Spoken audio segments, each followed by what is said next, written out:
Magaling natin sagad siya, hindi. In every situation, check niyo always. Pag respond mo siya, nag-face lang siya, pwede yung kagad hindi nabigyan ng mouth to mouth. Ha? Kagad ng mouth to mouth.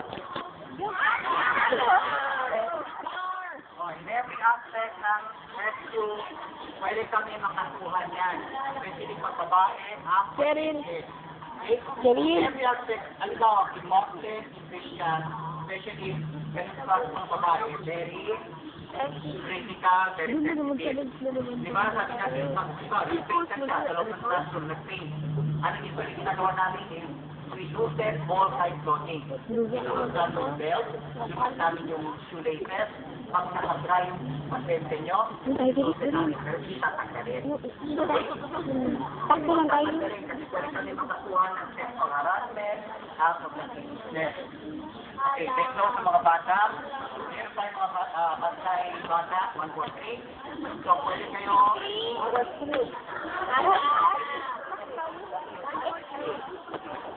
yung alam-alam ko, at may bata ko,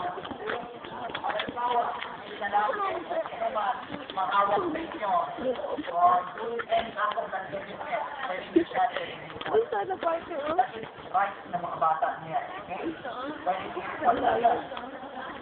Pwede yung patulong siya, ginagawa niya na hindi dapat ginagawa. Okay? That is why sa part namin as mga medical responders, we always ask permission. O may mga teacher, o may kasama sila, nanay, tatay, nang muna natin permission. Ganito. Pagpasok nyo, sa medicine, itatap yung shoulder. Jesse, are you okay? Jesse, are you okay? Ayun. Sabi niyo, okay, hindi ako, I cannot stand. Okay. So, whatever to do is go lover's berry.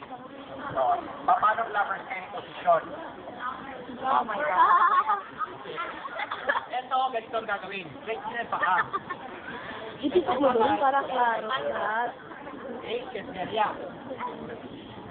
may naka-short ang Jesse. Ganun gagawin ko, pag kamay ko, ipapasok ko dito. Bolas yung bolas. Ano po ba isawakan ko dito? To maintain open airway. Papasok sa likod. Okay, pwede ganito, or pwede kayo ganito. Kasi anong tendency niya? Bakit gusto ko? Kasi pag mag-paint siya, kaya niya siya i-stand or i-protect kagad. Ngayon, pag lalaki yung pasyente nyo, pwede niyo ipapasok. Pero pag babae yung pasyente nyo, dito niya lang hahawakan. Okay? Kasi tendency, kasi pag ipapasok niya ako lalaki, pag babae yung pasyente ko, ipapasok ko, pag ibang mahawakan ko. Sir, sekularan, sir. Okay? So, anong gagawin ko? Dito ko lang sa side. Then, position ko dito. Okay, 1, 2, 3, up. So, makikita nyo, standing position ko, this way. Kasi pag mahulog na pasyente ko, forward or backward, sideward, hinahawakan yung pasyente nyo. Okay? Then, kukunin yung isang kamay niya, ilalagay nyo dito. Tapos, kung pwede nyo siya pa-upuin na.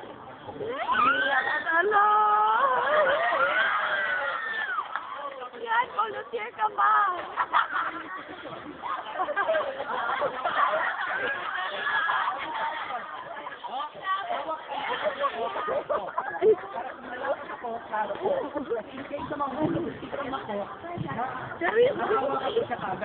Okay? Paano ko yung ibababa ulit? Hindi yung position ng ginawa. Aba, tayo, Kaya mo magbibigay tayo. tapos siya lang. Ganun lang. Iyat na. Yun ang rubber steady.